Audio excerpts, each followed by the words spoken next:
BRS party కోవట్టుగా Gajwel మాజీ MLA Narsa Reddy వ్యవహరిస్తున్నారని Siddipet MLA Harish Rao ప్రోద్బలంతోనే మంత్రి వివేక్ వెంకటస్వామి సభలో అల్లర్లు సృష్టించారని సిద్దిపేట జిల్లా కాంగ్రెస్ పార్టీ ఎస్ఎస్ఎల్ అధ్యక్షులు కొండపాక విజయ్ అన్నారు. సిద్దిపేట జిల్లా గజ్వేల్ పట్టణ కేంద్రంలో ప్రైవేట్ ఫంక్షన్ హాల్లో ఏర్పాటు చేసిన నూతన రేషన్ కార్డుల పంపిణీ కార్యక్రమంలో కాంగ్రెస్ వర్గ విభేదాలు బగ్గుమన్నాయి. మాజీ ఎమ్మెల్యే నర్సారెడ్డి వర్గీయులు టీపీసీసీ రాష్ట్ర కార్యదర్శి నాయని యాదగిరి వర్గంపై దాడి చేయడాన్ని ఖండిస్తూ గజ్వేల్ అంబేద్కర్ చౌరస్తాలో నిరసన తెలిపారు. సందర్భంగా వారు మాట్లాడుతూ మంత్రి వివేక్ పిలుపు మేరకే రేషన్ కార్డుల పంపిణీ కార్యక్రమానికి హాజరయ్యారని తెలిపారు. తెలంగాణ రాష్ట్ర వ్యాప్తంగా రేవంత్ రెడ్డి గారి నాయకత్వంలో పిసిసి అధ్యక్షులు మహేష్ కుమార్ గారి ఆధ్వర్యంలో మన మంత్రులందరి ఆధ్వర్యంలో కాంగ్రెస్ పార్టీ చేస్తున్న అభివృద్ధి కార్యక్రమాలను దృష్టిలో పెట్టుకొని ఈరోజు మరి రేషన్ కార్డులు పంపిణీ కార్యక్రమంలో ఇట్టి కార్యక్రమానికి మన జిల్లా ఇన్ఛార్జి మంత్రివర్యులు వివేక్ వెంకటస్వామి గారు రావడం జరిగింది. మరి మేము గతంలో ఎన్నో సంఘటనలు జరిగినాయి. నర్సారెడ్డి గారు ఆయన ఒంటెత్తు పోగళ్లతోటి మరి కాంగ్రెస్ పార్టీ గజ్వేల్ నియోజకవర్గంలో భ్రష్టు పట్టిపోయింది. మీకు తెలుసు, మేము గతంలో కూడా చెప్పడం జరిగింది. మరి గతంలో కూడా అధిష్టాన వర్గానికి చెప్పడం జరిగింది. మరి ఈ రోజు జరిగిన సంఘటన మంత్రి గారి సమక్షంలో జరిగిన సంఘటన.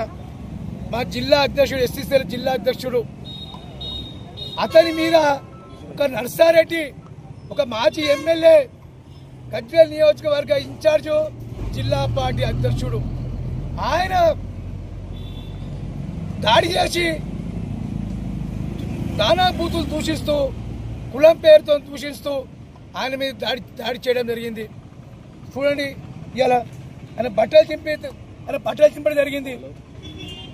ఒక వ్యక్తి పార్టీని బాగుపడాలని చూస్తారు.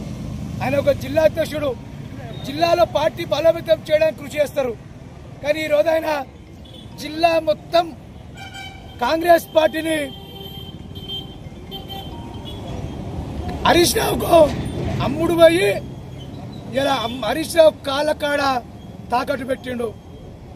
మీ అందరికీ తెలుసు, గతంలో 2014లో టీఆర్ఎస్ పార్టీకి అమ్ముడు పోయిన విషయం తెలుసు.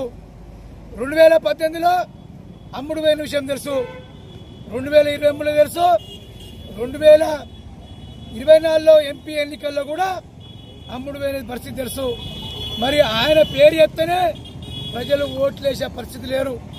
మరి ఆయన పోటీ చేస్తే డిపాజిట్ గల్లంత అయింది. 33,000 ఓట్లు పడ్డాయి. ఎంపీ ఎన్నికల్లో అదే నీలమ్మది గారు పోటీ చేస్తే ఎంపీగా 65,000 ఓట్లు పడ్డాయి. ఆయన ఏం చెప్పుకుంటాడంటే, నేను కష్టపడితేనే 25,000 ఓట్లు పెడతానంటుండు.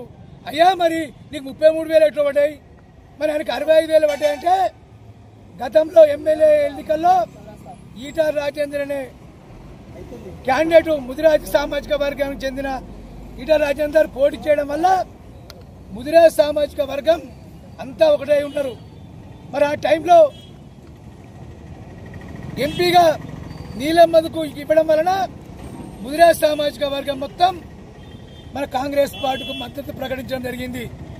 అదే ముస్లింస్ గాని క్రిస్టియన్స్ గాని మన కాంగ్రెస్ పార్టీకి మద్దతు వాళ్ళకి కాంగ్రెస్ పార్టీకి ఓటు వేయడం వలన ఆ 65,000 ఓట్లు రావడం జరిగింది. ఇది నర్సారెడ్డి వ్యక్తిగతం కాదు. అయ్యా, నీ వ్యక్తిగతంగా నీకు ఎన్ని పార్టీలో తెలుసు. అటువంటి వ్యక్తి చూసిరు.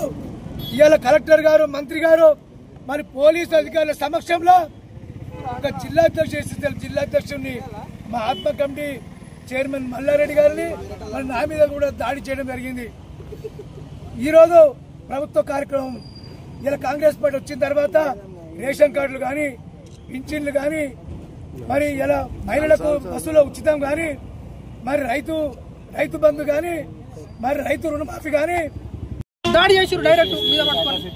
అప్పుడు కూడా రాచకొండ ప్రశాంత్ శాఖలు ఆయన శాఖలో నీకు రాజకీయం ఎందుకు బట్టలు ఉతికి బతక అని చెప్పి అప్పుడు కులం పేరుతో దూషించుకుంటా కొట్టించు. ఇవన్నీ కరెక్ట్ కాదు. కాబట్టి కాంగ్రెస్ అధినాయకత్వాన్ని కూడా మేము విజ్ఞప్తి చేస్తాము. ఇట్లాంటి దుర్మార్గులను పార్టీ నుంచి సస్పెండ్ చేస్తేనే పార్టీ బతుకుతుంది. రేపు స్థానిక సంస్థల ఎన్నికల్లో మంచి రిజల్ట్ ఉంటుందని చెప్పిస్తే